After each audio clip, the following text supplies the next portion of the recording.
Hey guys, welcome back to my channel. My name is Jessica if you are new here. So for today's video, I figured I would give you my best tips and advice on how to schedule your college classes. So when I was going into my freshman year, this was something that really stressed me out because I had no idea what I was doing. I didn't know the best way to lay out my class schedule, and it just drove me crazy. So I've been going to university for 2 years now, so I've kind of figured out the best ways to go about this.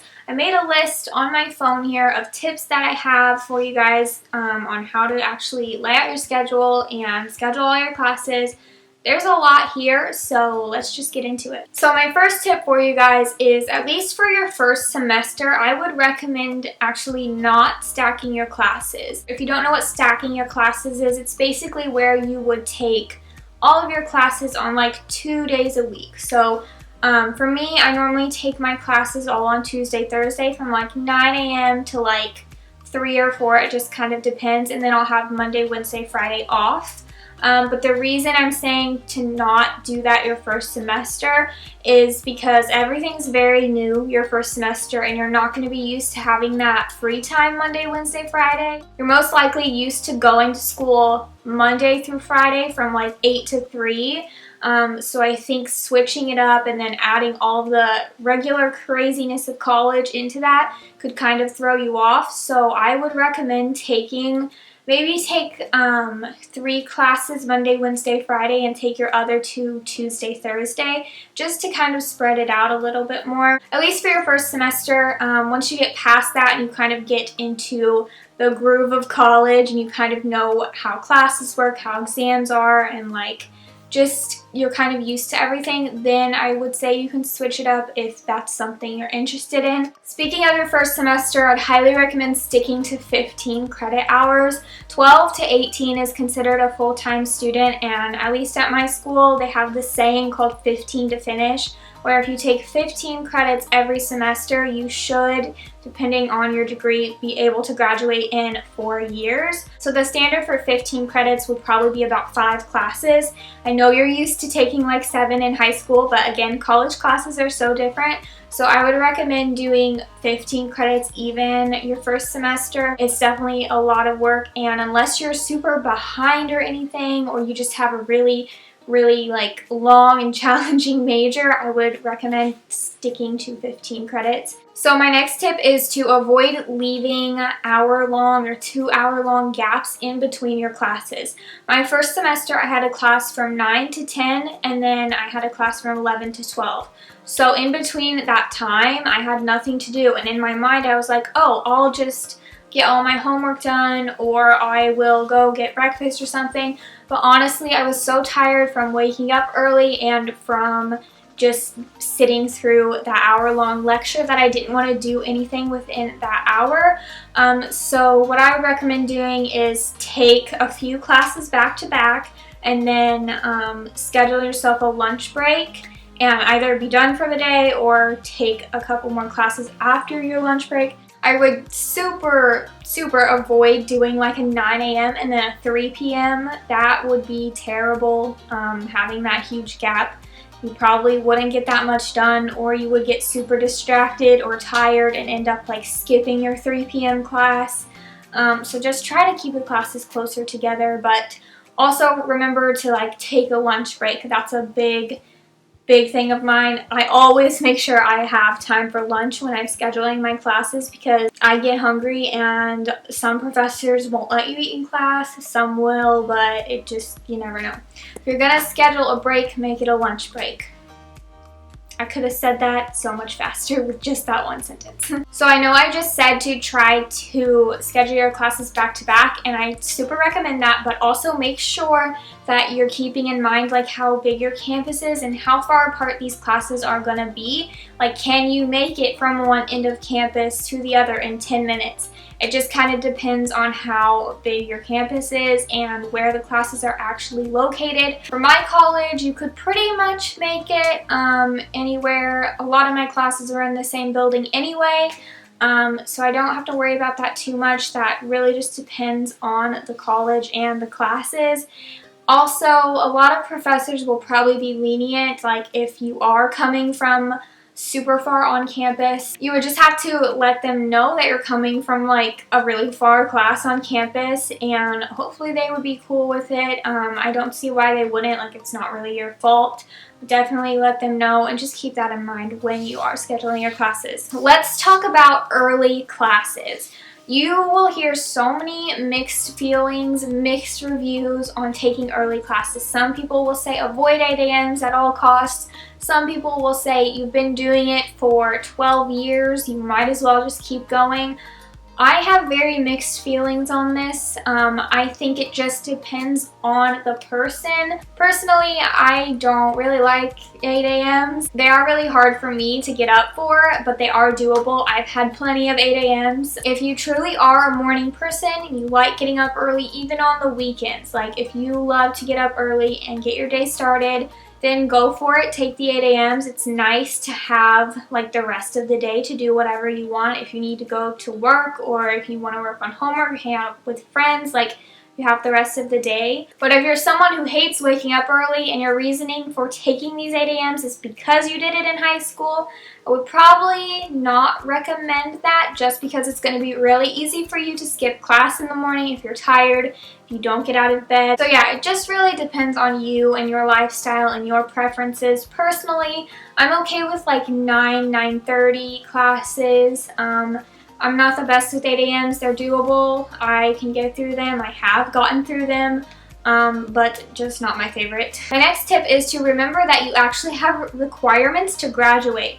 So it's going to be really easy for you to pick up whatever classes you want. No one's really going to stop you, but you have to remember that you actually have little boxes you have to check off if you want to get your diploma. So definitely check with your advisor, check online. My school has something called DegreeWorks where we can look at all of our classes and the ones that we still need to take, the ones that we can choose from. Basically, your friend that is maybe a nursing major might need to take Math 125, whereas you're a teaching major and maybe you need Math 231.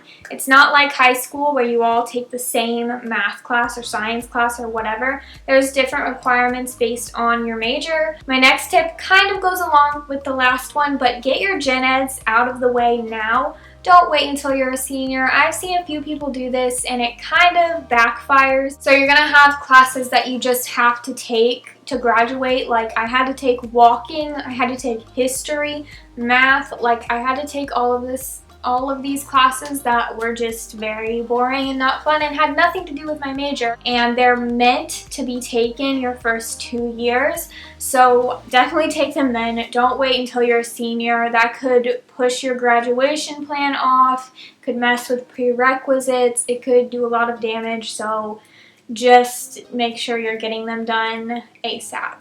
So my next tip is to use Rate My Professor. This is not sponsored, but there's this website called Rate My Professor where you can go on and see like how your professors are, if they're nice or if they're terrible people. Basically, students at the end of the year will go on this website and literally rate their professors and leave comments about them. So future students like you can go and see, oh, this would be a great professor to take, or oh, I need to avoid them at all costs. Highly, highly recommend doing this. I do this every semester with every professor. Having a bad professor can really, really break that class for you. It can really break your major for you. Having a bad professor is so different and so much worse than having a bad high school teacher. Like, it is crazy. They have no filter, they have no limit, they can say and do whatever they want, and they don't care. I do have a little bit of a side note here. If it comes down to choosing the perfect time with a terrible professor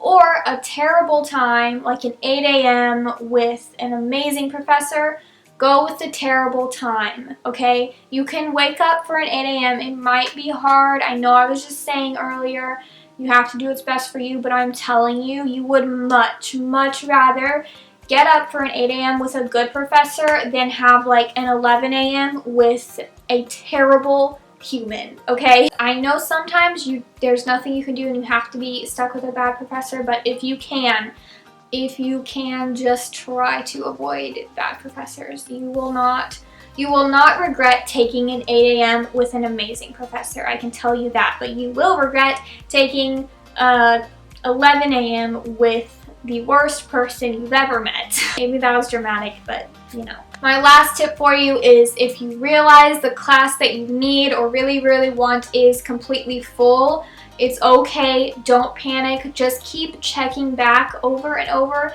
and maybe a spot will open up. I'm assuming most of you guys schedule classes online and you can like see, for me there's like an online portal we go to and you can see like how many spots are left and like the professor and all that stuff. So last semester I was going to be stuck with a terrible professor, one that I had already had in the past, and his class was the only one that was open. It was a required class, so I had to get into it. There was another class with a really great professor, but it was full. So every single day over break I would check to see if a spot opened up. And one day, oh my gosh you guys, one day I thought my heart was gonna stop beating because there was a spot that opened up in that class. I snatched that up so fast, and if I hadn't had checked back that day, like it probably would have been gone. So if you really want in a class and it's full, just keep checking back. I know it's annoying to check every day. Sometimes I would check like twice a day. That's how badly I wanted in this class. And I swear to this day it was the Lord telling me to check back on that class, because I don't know what I would have done. Like I would have cried if I had been stuck with that terrible professor again. Don't panic. I know it's easy to panic when you see number remaining 0 on the class that you really want, but just keep checking back. And then the last thing, so sometimes you check back every day, or you realize that you need this class to graduate, it's your last chance to take it, or whatever. Sometimes you just have to get stuck with a terrible professor or a terrible 8 a.m., terrible 7 p.m., a terrible 4-hour class. Let me tell you about those. Just remember that it's just a semester and you can get through it. It'll go by fast. It's not the end of the world if you don't get the schedule that you had planned out in your mind. I know that's annoying and hard, especially if you are a planner. When you're scheduling, when you're actually going in and picking your classes, things can change really quickly. Times and professors and whatever. Just remember that it's only a semester and you get to choose new classes next semester. So yeah, so that's all the tips I have for you guys. If you have any questions or you actually want to send me your schedule and like see like what I think about it, that makes me sound like I know what I'm doing, but I did that when I was a freshman. I sent it to one of my college friends and I was like, hey, what do you think? Do you think this would be good? She gave me some feedback and ideas on it. So if you guys want to do that, feel free to either comment it down below or DM me on Instagram. It's Jessica Leigh YT. Or if you have any other college questions, it's really fun making these videos, so I think I'll make more. Probably starting in July, I'll do like a back to school series or something, back to college, I don't know. Make sure you subscribe, turn on my post notifications. I upload every Wednesday, Friday, and Sunday. And I think that's all I have to say. Thank you so much for watching, and I will see you very soon in the next one. Bye guys! First of all, I would just want to say, if there are trucks and or planes and or tractors in the background, it's because it seems like, do you hear that? Why? I filmed this intro 7 times trying to film it without these trucks. And if there's not a truck, there's a plane. If there's not a plane, there's a literal tractor. It's like they're just driving back and forth doing nothing. I'm gonna go crazy. I'm gonna go out there and start directing traffic.